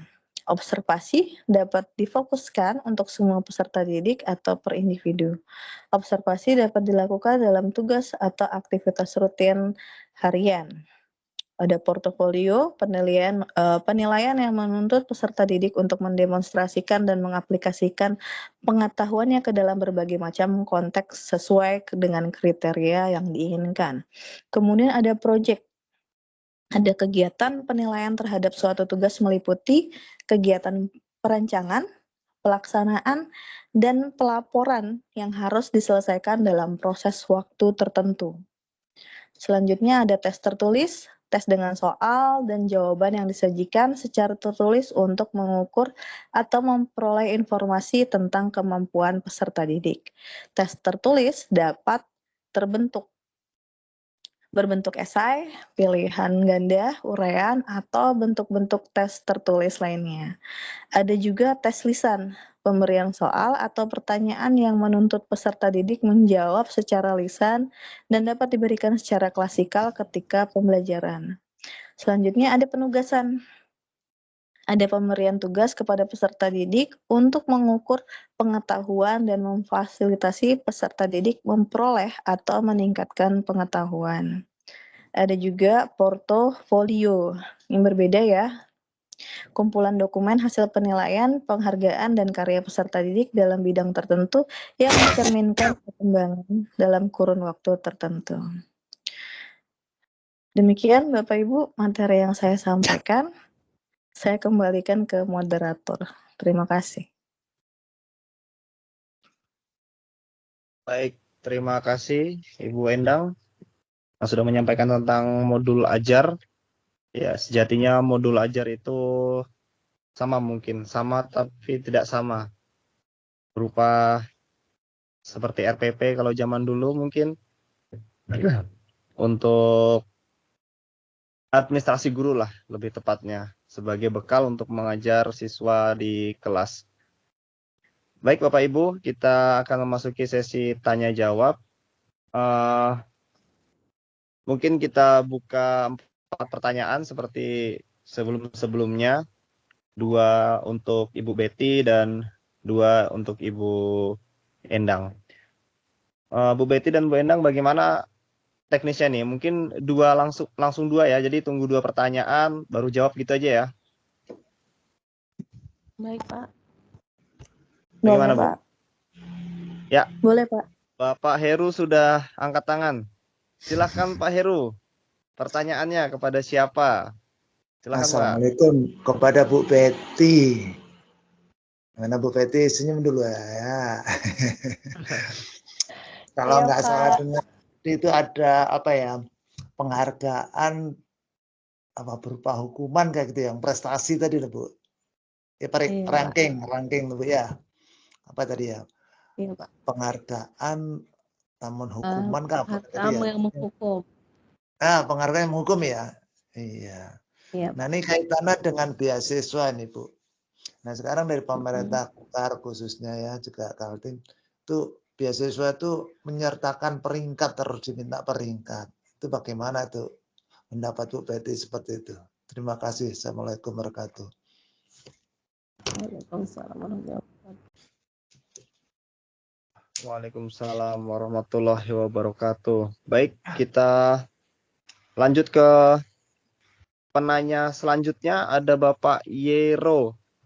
Mohon maaf Bapak Ibu, sebelum kita lanjutkan ke Pak Yero, kami mengingatkan untuk mengisi daftar hadir, dan link daftar hadirnya sudah ada di grup WA, di grup Kombel Matematika.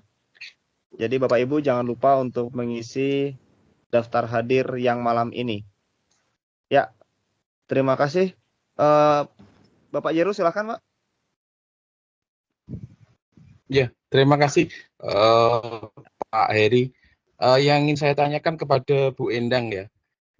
Tadi yang saya bingung itu pada waktu pemantik, pertanyaan pemantik. Apakah pertanyaan pemantik itu diletakkan di pendahuluan atau di mana? Itu yang saya bingung, Kang, pertama.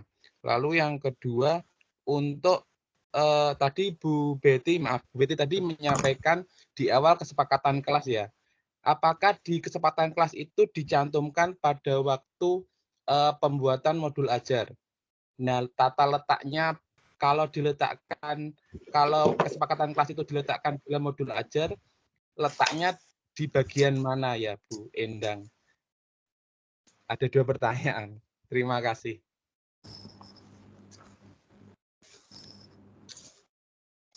Baik, terima kasih Pak Yero. Jadi langsung 2 pertanyaan ya. Berarti Ibu Betty sudah 2, Bu Endang. Berarti kita buka satu lagi aja Ibu-ibu ya. Pas ini ada Bapak atau Ibu nih, Yusrina.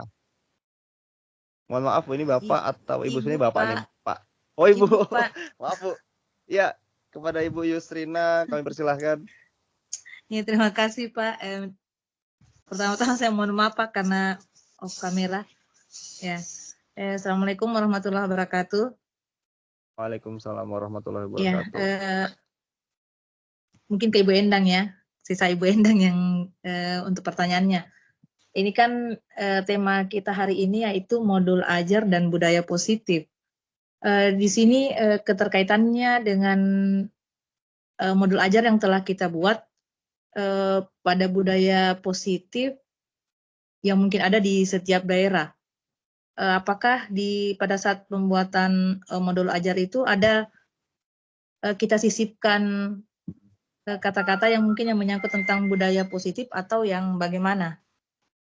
Kemudian pertanyaan saya yang kedua, pada modul ajar itu kan ada asesmen sumatif ya yang di akhir.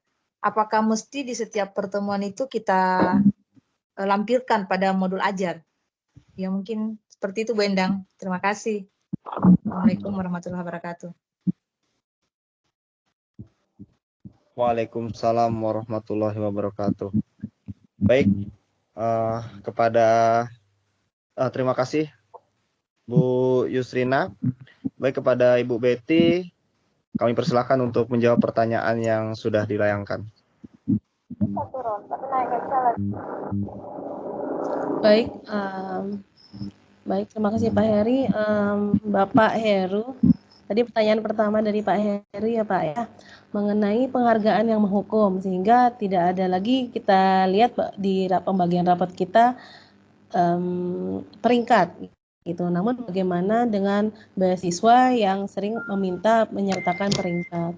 Jadi peringkat di sini yang tidak disertakan itu harapannya ketika kita membentuk budaya positif bagi anak, bahwa agar tidak ada tadi ya penghargaan-penghargaan yang menghukum. Namun kalau kami sendiri membijaki hal tersebut,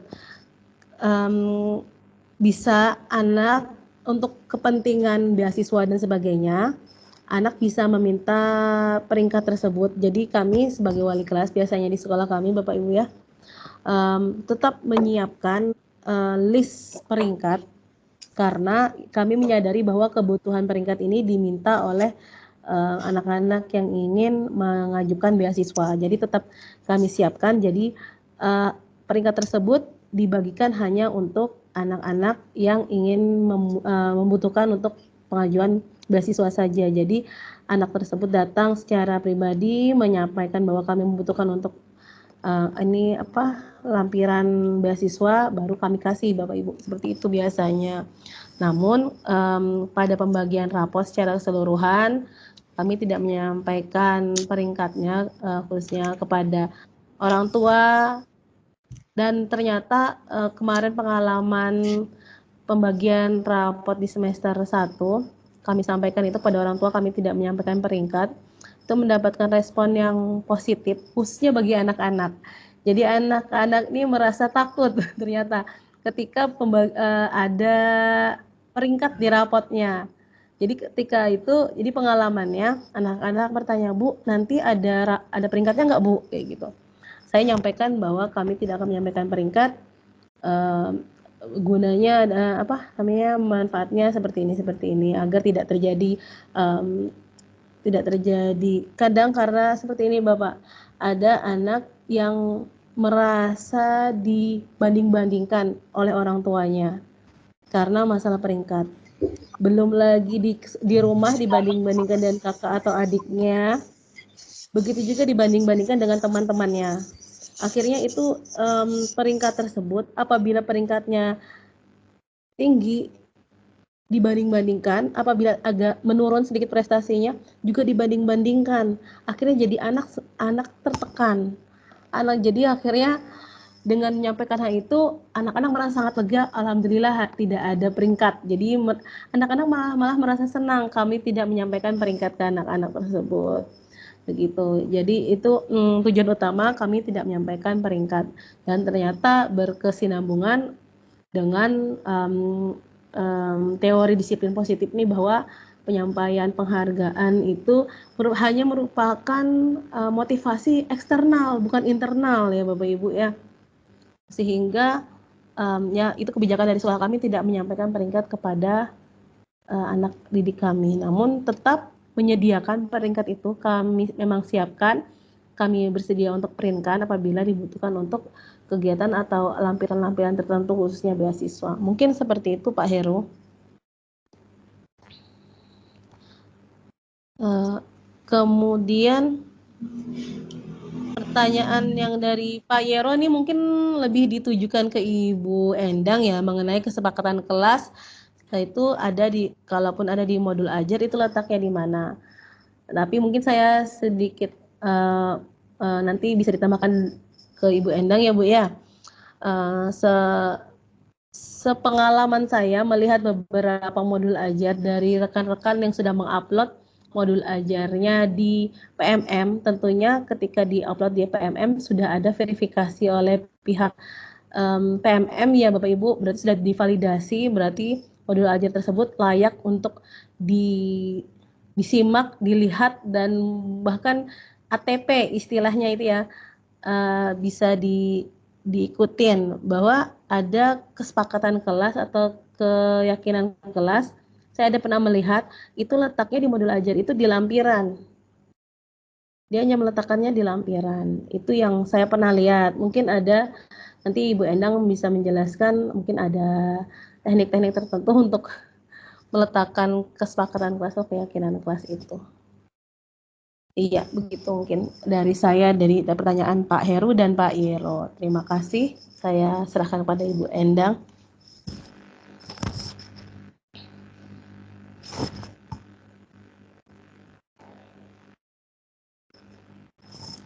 Bagaimana Bu Endang? Pak Heru? Ya, Ibu ini. Ya. Baik, terima kasih Bu. Untuk pertanyaan yang pertama, pertanyaan pemantik digunakan di mana? Pada dasarnya sebenarnya pertanyaan pemantik ini digunakan pada saat sebelum memulai proses kegiatan pembelajaran. Namun yang saya contohkan tadi adalah pertanyaan yang digunakan untuk memastikan bahwa peserta didiknya memahami materi yang sudah diajarkan guru atau dia sudah memahami atau belum. Nah, seperti itu, Bapak. Kemudian ada pertanyaan selanjutnya tentang keterkaitan modul aja yang sudah dijelaskan oleh Bu Betty tadi, ya. Untuk budaya positif yang diterapkan pada modul ajar itu juga diterapkan di bagian lampiran. Jadi letaknya pada langkah-langkah ketika menanggapi sebuah pertanyaan. Jika ingin bertanya, maka dia harus mengangkat tangan. Seperti itulah sintak langkah-langkah ketika menanggapi pertanyaan di kelas. Itu dalam keyakinan kelas. Oke, untuk selanjutnya ada pertanyaan tentang asesmen sumatif. Apakah harus diletakkan pada setiap modul ajar? Sebenarnya antara asesmen formatif dan sumatif itu ada di setiap modul ajar, akan tetapi tergantung dari kebijakan Bapak Ibu. Apakah asesmen itu mencangkup pada tujuan pembelajaran yang Bapak Ibu gunakan. Mungkin demikian Bapak Ibu, ada yang mau tanggapin? Mohon maaf Bu Endang, saya menyela sebentar. Yang saya masih bingung kan yang kesepakatan kelas ya. Kesepakatan kelas itu berarti hanya terletak pada tadi yang dikatakan pada waktu penyampaian di sintak nggih. Iya. Berarti di kegiatan inti.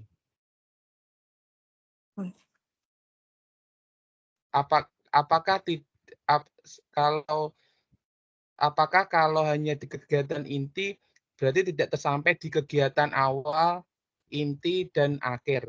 Ataukah hanya tersampai saja pada waktu kegiatan inti saja? Pada waktu penyampaian di sintaknya saja? Atau bagaimana? Saya masih bingung Bu itunya. Bu Betty, ya mungkin saya bantu menyampaikan menjawab ya Ibu. Kan ada penerapan disiplin positif ini yang dimasukkan ya perilaku yang dianjurkan itu yang pertama kan guru melakukan refleksi dinamika kelas untuk menerapkan kesepakatan kelas itu ya Bapak Ibu ya.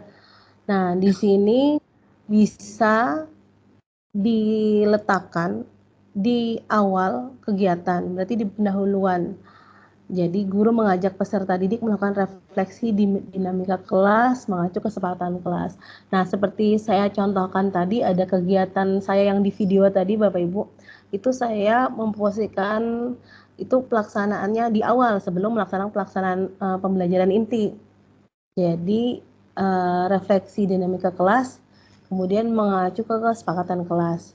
Kemudian perilaku yang dianjurkan lagi adalah guru menunjukkan kesediaan mendengarkan pandangan peserta didik tentang dinamika kelas. Nah, berarti ini masih bagian dari pelaksanaan kesepakatan kelas tersebut ya Bapak Ibu ya. Membuat kesepakatan kelas tersebut. Bersikap adaptif sehingga bersedia mengubah kesepakatan kelas bila diperlukan.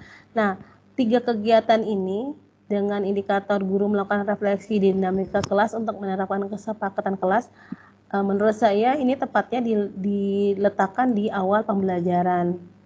Namun ada 2 kegiatan lagi, 2 indikator lagi, yaitu guru melakukan penguatan positif terhadap perilaku yang sesuai atau mendukung kesepakatan kelas. Tentu saja ini bisa kita masukkan di setiap kegiatan. Apabila misalnya di kegiatan inti ketika kita mengajar ada tiba-tiba anak yang berperilaku yang tidak sesuai kesepakatan kelasnya, nah di situ kita bisa memberikan penguatan positif, kemudian bisa menunjukkan mengakui suatu perilaku positif secara spesifik dan menjelaskan alasan secara keseluruhan. Kemudian bisa memfasilitasi peserta didik menyadari konsekuensinya atau memperbaiki perilakunya ketika anaknya misalnya melakukan pelanggaran terhadap kesepakatan kelas. Jadi posisinya fleksibel karena ini sifatnya umum ya Bapak Ibu ya. Jadi bisa kita letakkan di awal, inti, ketika pelaksanaan kegiatan kita dan juga di akhir. Nah, tentunya di akhir pun ketika penutup juga bisa kita ingatkan kembali kepada anak-anak kita atau khususnya bagi anak-anak yang mengalami tadi melaksanakan kegiatan yang tidak sesuai dengan kesepakatan kelas, bisa kita ajak untuk melakukan segitiga restitusi. Berarti posisinya itu mungkin di penutup kegiatan modul ajar kita. Mungkin seperti ini dari saya. Bu Endang bisa ditambahkan mungkin?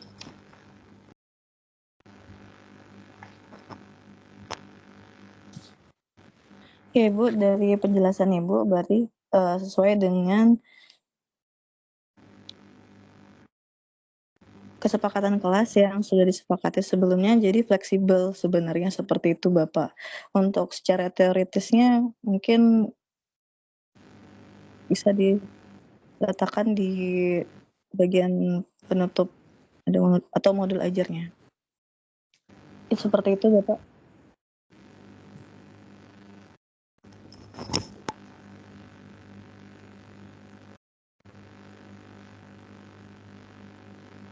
Oke, bagaimana Bapak? Terima kasih Bu. Soalnya saya bukan guru mapel, jadi yang saya bingungkan di situ. Soalnya saya guru BK, jadi yang saya untuk pembuatan modul ajar untuk persiapan observasi itu kan saya juga bingung itu apakah kalau di BK kan ada 4 jenis layanan yang bisa dilakukan. Kalau di observasi berarti kan apakah bisa layanan bimbingan kelompok atau harus bimbingan klasikal, atau kalau di Bapak Guru Mapel belajar di dalam kelas. Nanti kan kalau berbeda itu nanti kan juga di dalam modulnya juga pasti terhadap sintaknya kan juga pasti berbeda. Yang membuat saya bingung itu di situnya tadi, Bu.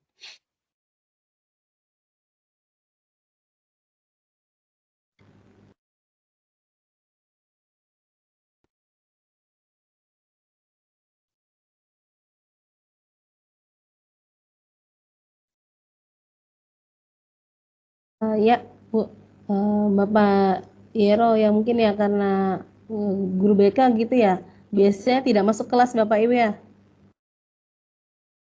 Tapi pemanggilan secara berkelompok itu, tapi mungkin untuk observasi ini ya tadi karena mungkin Bapak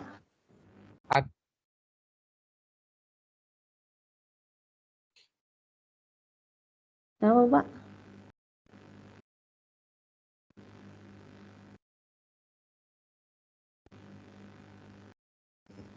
Iya, silakan dilanjut, Bu.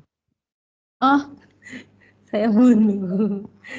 Sampaikan Bapak. Iya, ya tadi seperti yang saya sampaikan, itu nanti juga kaitannya ke ini ya, kalau mungkin untuk BK, selain karena Bapak memilih disiplin positif ya Pak ya, untuk PMM ya Pak? Iya, disiplin positif, Bu. Iya, ya, dan kegiatannya pun kegiatan yang kaitannya dengan disiplin positif berarti bisa yang saya bisa pahami bahwa kegiatan intinya pun kaitannya dengan disiplin positif ya pastinya Bapak ya, Bapak bawa di situ ya Pak ya? Iya. Iya, bisa Bapak masukkan di inti berarti ya.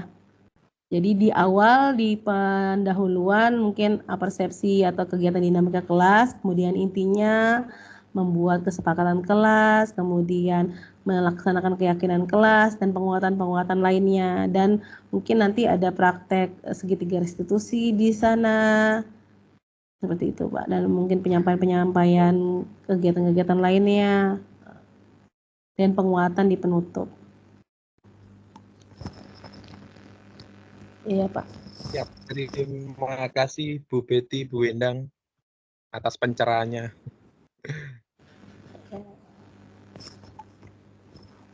Kita kembalikan ke Pak Heri Pak. Baik, terima kasih Bapak Yero.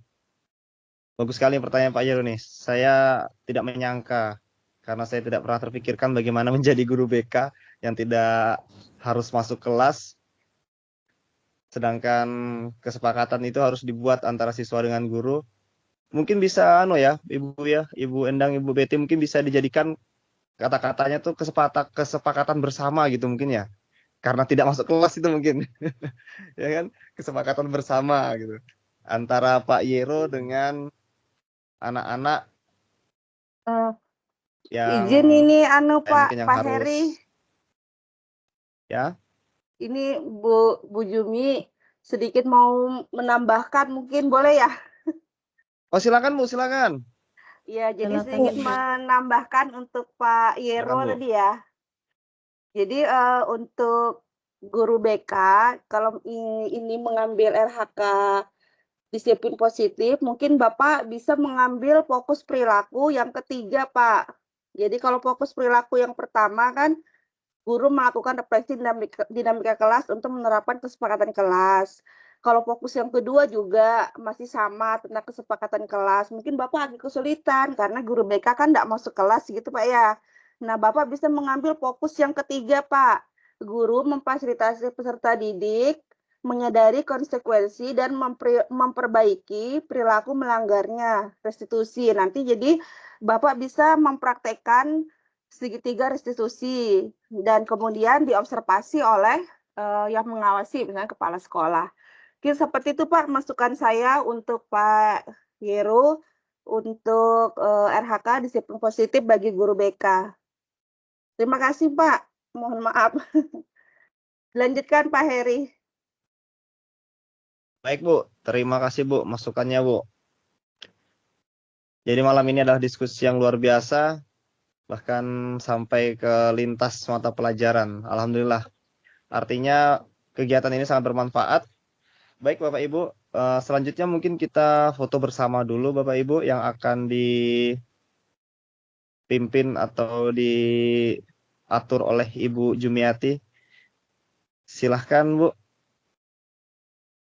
Baik Pak, saya siapkan dulu ya. Sebentar, ini saya hentikan dulu penyorotannya. Hentikan dulu. Bu Endang juga. Bapak Ibu yang lain bisa membuka kameranya. Dulu. Bapak Ibu yang belum mengisi presensi bisa diisi. Baik Bapak Ibu, saya siapkan dulu mode bersamanya.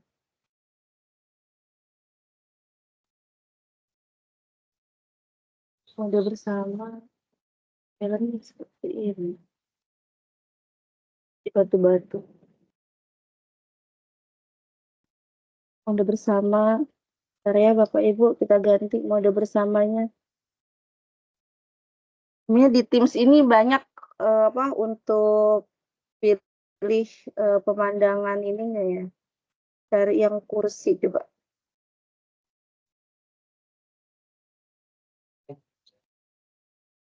Saya share screen ya. Bapak Ibu saya sambil share screen-nya biar Bapak Ibu bisa memoto juga sendiri. Siap Bu. Terlihatkah Pak Heri? Terlihat Bu.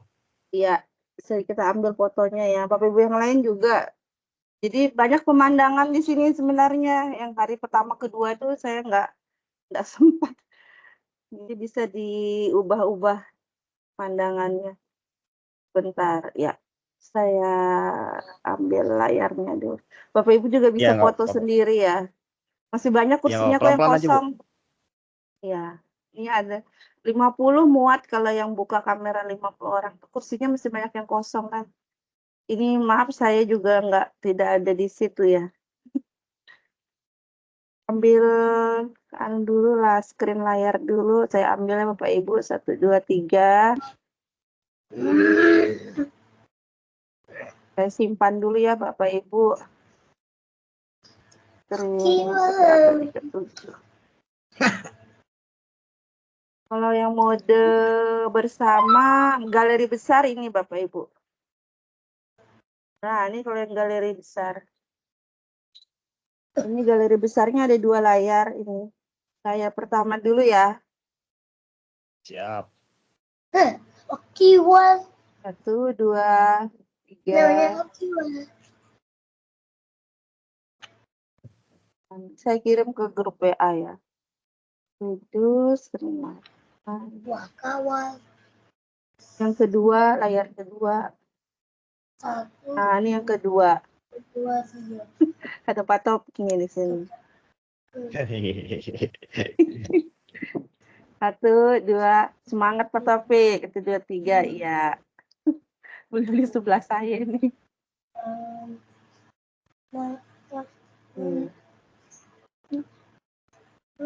Udah ya kayaknya. Mau diubah lagi kah tampilannya? Dari mana sudah jatuh? Ini bisa diubah-ubah lagi ya? Mana ya tampilannya? Mana? Ini sudah cukup kali ya Bapak Ibu. Saya hentikan berbaginya. Saya kembalikan ke Pak Heri. Untuk sudah tutup ya Pak? Terima kasih Bapak Ibu ilmunya, Masya Allah. Semoga berkah. Terima kasih. Baik, Bapak Ibu, terima kasih kepada MGMP Matematika SMA Kutai Kartanegara, Bu Betty, Bu Endang, Bu Jumiati. Kemudian juga saya baru lihat ini ternyata ada guru saya. Terima kasih juga kepada Pak Walidi dan Pak Alkomah. Insya Allah masih ingat saya Pak ya. Terima kasih untuk Bapak Ibu semuanya sudah bersedia hadir untuk saling berbagi ilmu. Saya mohon maaf secara pribadi jika ada kekurangan dan kesalahan. Kemudian komunikasi kita untuk tugas dan lain-lain bisa kita lanjutkan di grup. Saya pribadi minta maaf dan juga kami atas nama MGMP Matematika SMA memohon maaf jika ada kekurangan. Kami akhiri kegiatan malam ini dengan ucapan hamdalah. Alhamdulillah. Assalamualaikum warahmatullahi wabarakatuh. Selamat malam Bapak Ibu semuanya. Waalaikumsalam. Izin live. Waalaikumsalam warahmatullahi wabarakatuh. Izin keluar Bapak Ibu.